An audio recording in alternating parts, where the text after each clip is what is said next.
So without further ado, we go on to our next topic on tech complicity and strategies for resistance.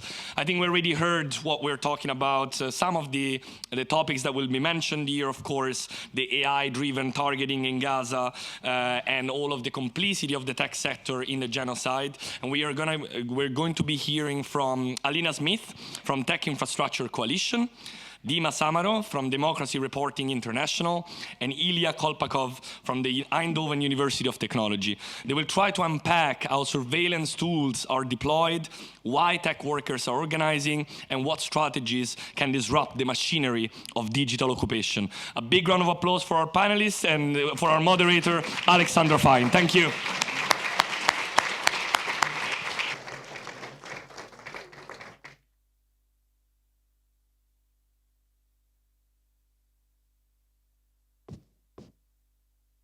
A bit intimidating following them and this huge room, but we're going to do a great job. Okay. Hi, everyone. My name's Alex. It's great to see so many familiar faces, meet so many new people, so many people I've only known on Signal or online, so it's great to see you in person. Today, our panel is titled Tech Complicity and Strategies for Resistance, because we want to think of both of these things as happening at the same time, right? So in this session, we examine tech companies' complicity in oppressive systems, from creating surveillance and AI tools used against Palestinians to partnering with occupation forces and silencing pro-Palestine voices on social media. We will collectively explore strategies of resistance, asking who profits from injustice, how ethical alternatives can be built, and how to more effectively scale institutional solidarity with Palestine through various approaches like activism, social media engagement, advocacy, policy, law, research, and even tech itself. So joining us for this session, I'm just gonna go through and do a brief bio, and we're gonna do 2 rounds of questions where I'll have each panelist respond. Ilya Kolpakov is a researcher and activist examining connections between European academia and the Israeli military-industrial complex, and has a background in semiconductor physics. Dima Samaro is a Palestinian lawyer and independent tech policy and human rights researcher. She is a current lead for Skyline International for Human Rights. And Alyna Smith is a researcher for the Tech Infrastructure Coalition at Equinox Initiative for Racial Justice. Okay, so for the first round, the question I'm gonna ask each of you is, let's think about tech complicity more broadly. So what does tech complicity mean to you? How do you understand tech complicity, being complicit? And how does your work expose tech complicity in some way? And if you can share some specific examples. We're gonna start with Ilya and then go around to Dima and then Alyna. Okay. Yeah, thank you for the introduction. Thank you for inviting. It's really nice to be here. Yeah, so about the tech complicity, it also can be viewed, so I'm part of Technical University of Eindhoven. I've been doing research for 15 years now. The universities themselves, but also the Western science, is a colonizer science. So since the beginning, when the universities were established, the goal was, well, technical universities would build ships to transport more slaves. The humanitarian sciences would be interested in justifying the racial theories, why the white people can do slavery and so on. And to this moment, it remains the same, so the same systems are in place. And as a part of my research, we focused on the Horizon Initiative, which is the main scientific funding for European science, where also Israeli partners participate. And Israel is a settler colonial state, which has interests of expanding, but also of testing the new technology on Palestinians and also other oppressed people in the Middle East. So we tried to analyze the Horizon projects based on the topics. So in the high-tech industry, taking quantum computing or encryption or communication networks, autonomous driving, drones, and so on. And what we found is systematic collaboration of European scientific partners and Israeli partners through what we call it the system of parallel consortia. So there would be a Horizon project on a certain topic, and there would be European universities and companies joining this, and one or two Israeli companies would join the same project. And at the same time, the same company would join a consortium formed in Israel by the Israel Innovation Authority, the branch of Israeli government.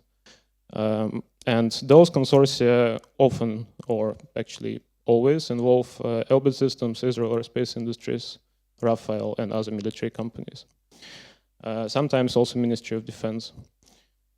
So this is the direct pipeline how the knowledge and technology is transferred from Europe to Israeli military. And to give maybe one example of the recent projects, so since 2023, the collaborations are actually intensifying, and especially in the so-called dual use, but bluntly military project. One of those is a recent Horizon project called REACT on something called neuromorphic computing, which is some sort of new type of computation where the computation and the memory is happening in the same unit, so it happens on the same chip. And the idea is that for Elbit Systems, for instance, the interest is to have neural networks or some sort of algorithms running directly on the chip without using a data center. So in Israel, a consortium called NEMO was formed on low-power neuromorphic computing, headed by Elbit Systems, and a group from Technion joined this consortium, a group of Shahar Kvatinsky, who is a full professor at Technion. The same professor joined Horizon Project REACT with Technical University of Eindhoven, Groningen, and some other European universities.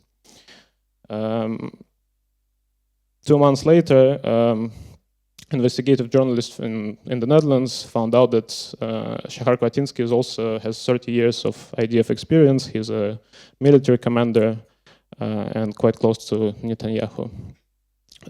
So this is kind of one of the examples of this system of parallel consortia, how this complicity happens. And of course, there are more. So at least 12 fields that we considered, but it goes on, and we make a conclusion which in a way is relatively obvious, that all this research has a strategic importance for Israeli military sector, and all this research is going through the Horizon initiative, so it is our obligation and duty to work towards cutting these ties and kicking out Horizon, Israel from Horizon Europe. Thank you.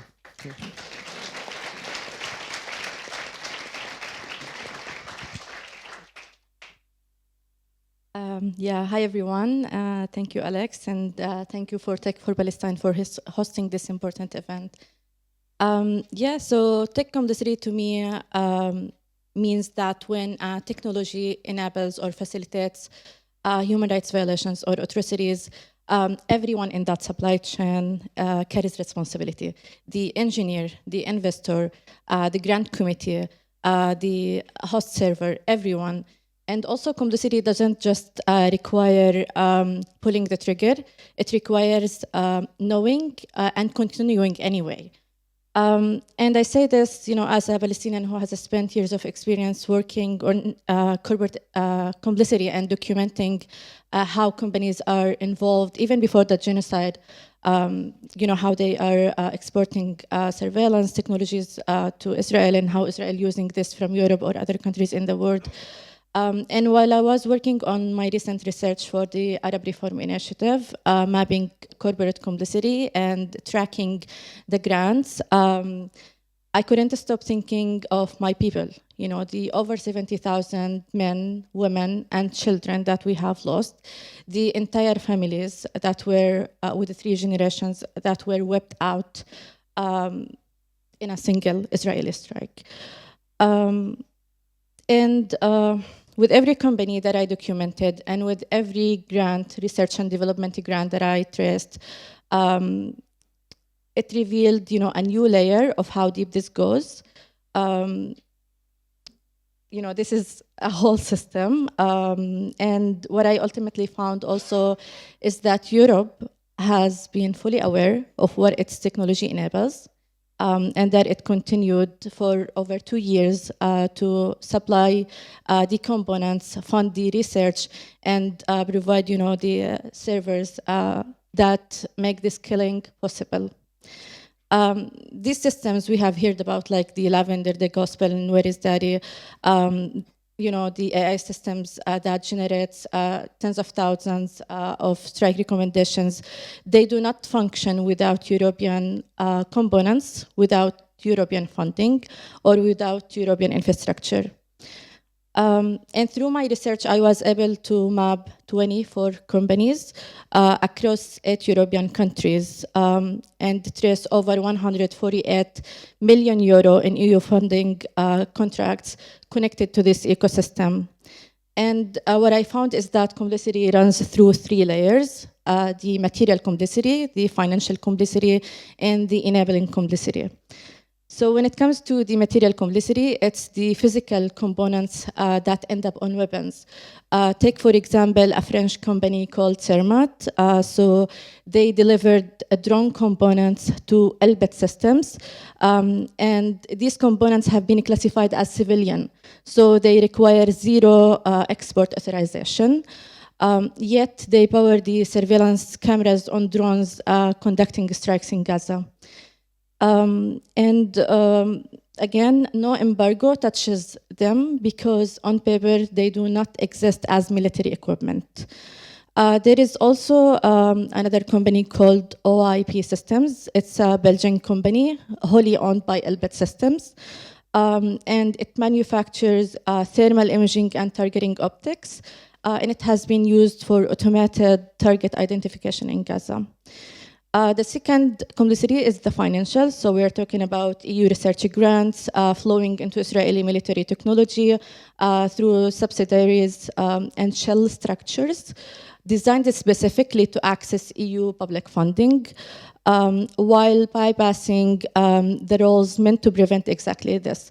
So 6 months before the war began, Israeli aerospace industries, it acquired a Greek company called Intercom Defense, and within a year, Intercom Defense became the lead coordinator of a 42 million euro EU drone program. And I have to say that countries that have publicly recognized Palestine or have been vocal about Palestinians' rights, including Belgium and Norway, are co-funding this this drone program. Lastly, there is the enabling complicity. So it's the invisible infrastructure. For example, over 11,000 terabytes of Israeli military data have been processed through European data centers operated by Microsoft, Google, and Amazon in Ireland, Germany, and the Netherlands. So the AI systems that selects Palestinians for target in Gaza run on that infrastructure, and it sits on European soil, largely without or outside any regulatory framework. In terms of legal interventions, so the registry of companies that I produced, it classifies each company by their complicity. This data can be used by litigators, for example, to identify liability chains. It could be used by parliamentary committees to audit export licenses and research grants, and it can be used also by divestment campaigns to prioritize their targets. So what I wanted to do in this research is to consolidate what has until now been fragmented evidence into one actionable framework. And I just want to close with something that I think also other amazing speakers have mentioned. It's about the Palestine and how it has become like a testing field for technology. So what Israel develops and deploys against Palestinians gets packaged as combat proven or field tested. This is exactly the language that has been used by Elbit System, for example. And then it gets sold to Europe or other countries in the world, like Mexico, Brazil, Azerbaijan, other countries in the world. And one of the striking examples is related to Frontex, the EU's border agency. They have awarded over 100 million in contracts to companies like Elbit Systems. So the same drone by Elbit System that we see in Gaza killing Palestinians is the same drone that it's being used across the Mediterranean to monitor the movement of migrants, refugees, and asylum seekers, and watching them drowning in the sea without rescuing them. It's the same technology. So yeah, I think Gaza is the blueprint, and Europe helped draw it. Thank you.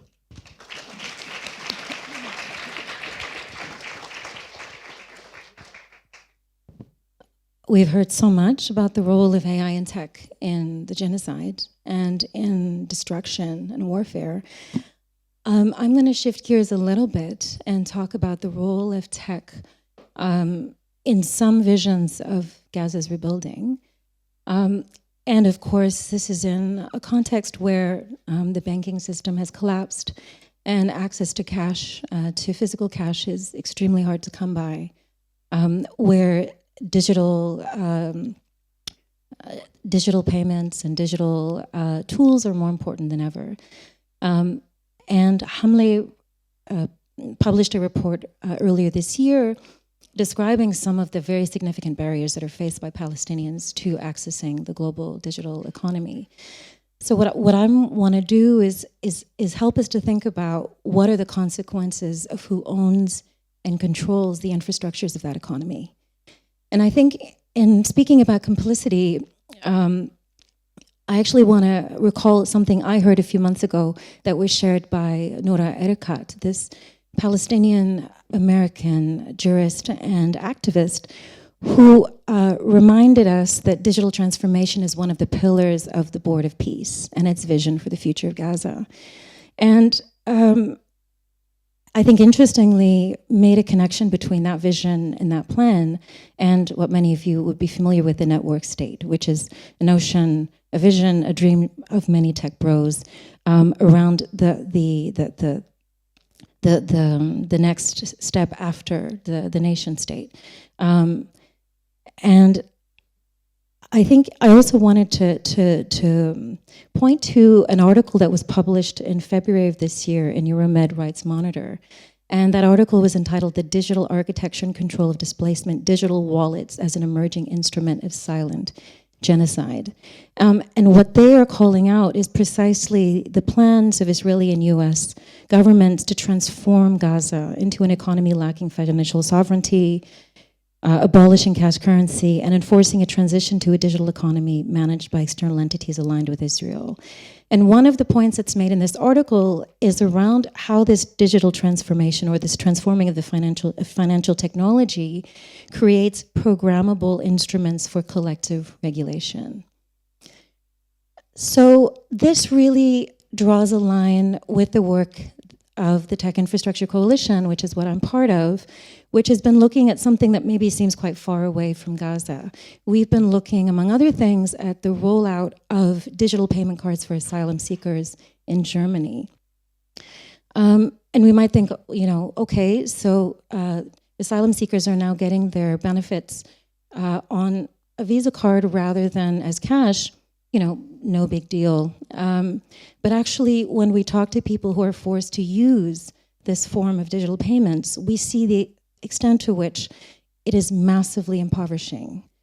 It is a form of programmable infrastructure that defines and restricts the way they can spend money, where they can go to shop, where they can go geographically to spend their funds, whether they can make online payments, offline payments, to whom they can make payments.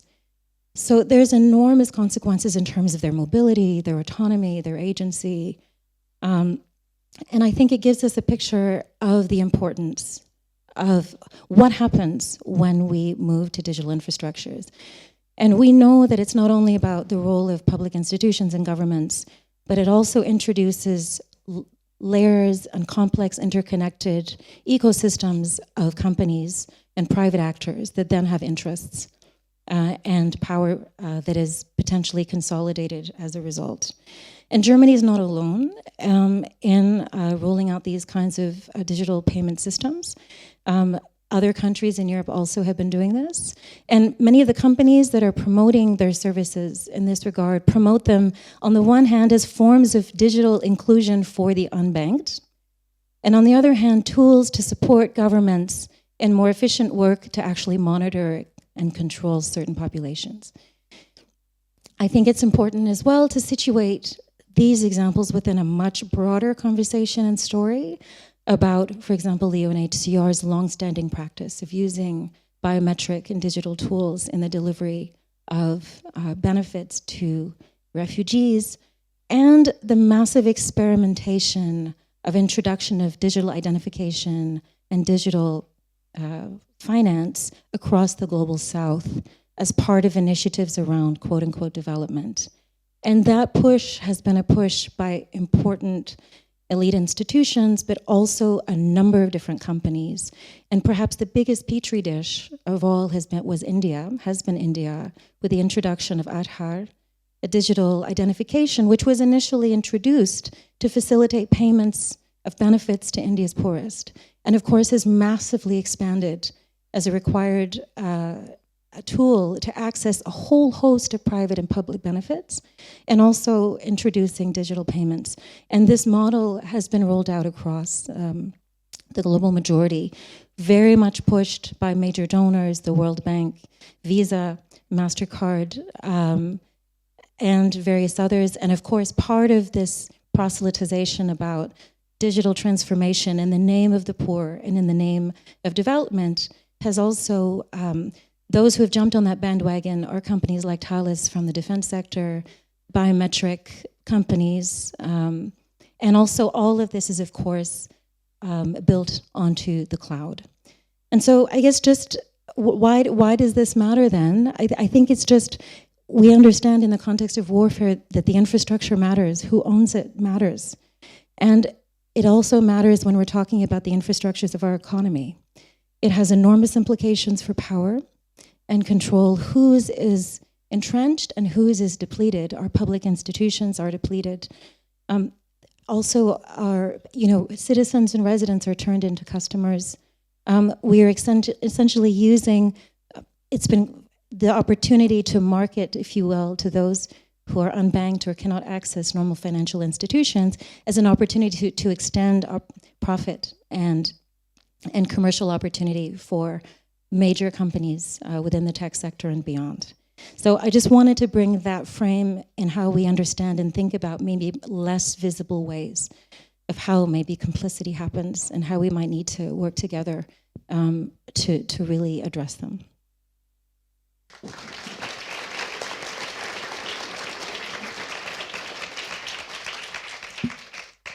Thank you all so much for sharing more about your research and how you've been examining tech complicity in various ways, in various forms, not just looking at companies, but material components, software, tooling systems, digital payment systems, right? So we have a lot of different tech to pay attention to when we think of tech complicity.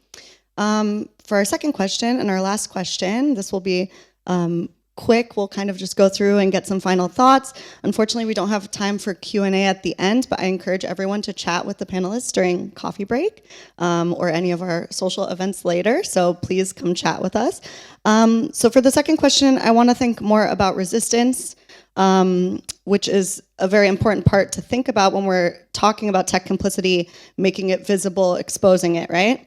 So across all of your work, there's this thread of focusing on exposure, on bringing injustices to light, and on making visible the extent to which these companies and institutions and products and software are all complicit through revealing the specific details about their ideological, technological, financial, and or material support. So I want to ask all of you, how do you understand resistance? How do you see your work as a way to resist?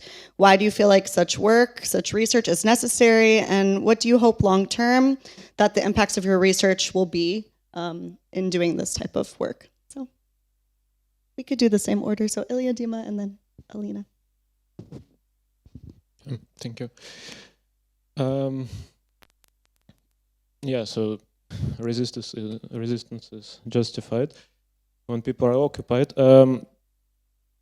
I think the first important part of approaching any problem is the awareness that it exists, and with the current media situation in the Netherlands where I live, it's relatively problematic to deliver this information to the more general public outside of the academia, and sometimes also in academia. But that's the first step, and the second step is action. So, in my opinion, the direct action works. There are very good examples of people shutting down factories, production lines of the companies that are directly complicit in genocide. And part of it is, constant pressure on entities that are complicit. So naming them and taking the direct action. I will be quite short on this. And I hope in the future the ties are cut and we are living in a different future.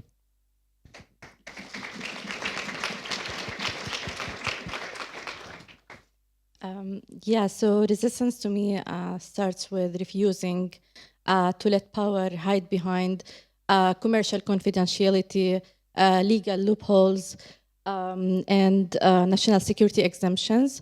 And I think the first act of resistance is documentation. So we need to name things precisely. This company, this grant, this investor, this data center, which brings me to the hypocrisy that I want to name in this room. So we have seen many governments, European governments, recognizing Palestine as a state, issuing statements of concerns, calling for ceasefire, while their domestic industries supply the softwares, the sensors, everything that sustain atrocities in Palestine. But the good news is that tools to address this exist. There is the EU-Israel Association Agreement, which conditions, the whole or the entire relationship between Europe and Israel on respect for human rights. And I'm saying this while I'm rolling my eyes because I know it's... Anyway, the European Commission has already initiated a formal review and found indications of a breach. So the legal ground exists, but what is missing is the political will. And beyond that, there is strategic litigation. We are increasingly seeing discussions in legal circles about holding not just companies, but their CEOs accountable and to bring them before the International Criminal Court for supplying the machinery of genocide. There is also investor pressure, so pushing institutional investors as well as pension funds to divest from companies like Elbit Systems, Leonardo, and others. And there is also the GDPR complaints against data centers for also hosting military data, including data on Palestinians. And I think this is one of the tools that both individuals and civil society organizations can use right now. And there is also the power of divestment campaigns with specific and targeted or documented targets. And this is, as I mentioned before in the registry that I produced in my research, this is exactly why my registry names the companies, it names the amounts, and also classifies involvement.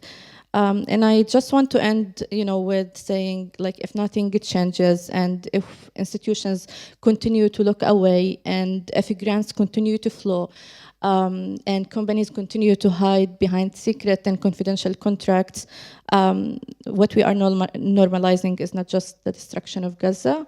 We are normalizing the use of AI-powered systems against any people, anywhere. So what it's in Palestine, it's where this technology is being built. But if we allow this there, we are allowing it everywhere. Thank you.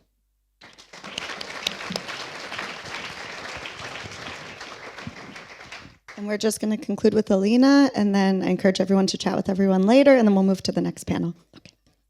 With the Tech Infrastructure Coalition, we're trying to really understand, what does it mean when we see this rise in infrastructural power? So the rise of computational infrastructures in relation also to the rise of securitization and militarism. So how do we understand how these things connect? And I think we're trying ultimately to do three things. We're trying to understand this, we're trying to articulate this with communities and with movements, and we're trying to then find strategies to resist it. And I think maybe part of the understanding is, thinking about infrastructure not really as layers as we might naturally think of it, as kind of one layer on top of the other, but actually computational infrastructure being something that is more like absorbing, actually. It's something that absorbs within it or into it our institutions, our public and private institutions, and absorbs us or brings us into an economic model that has enormous consequences for how these institutions work and for who has control over them. And so we are trying to do this work not in an academic way, but with communities that are affected by these infrastructures. We want to understand together the stakes differently, not only in terms of privacy and data protection, which are our traditional digital rights frames, but around understanding what is changing, what is shifting, what is different now, and may be different for a long time, that we might need to be resisting. And how do we then understand the relationship between payment cards and with asylum seekers in Germany and the Board of Peace in Gaza? And how does that help us to actually build and sustain broader movements and broader demands that can support us all mutually?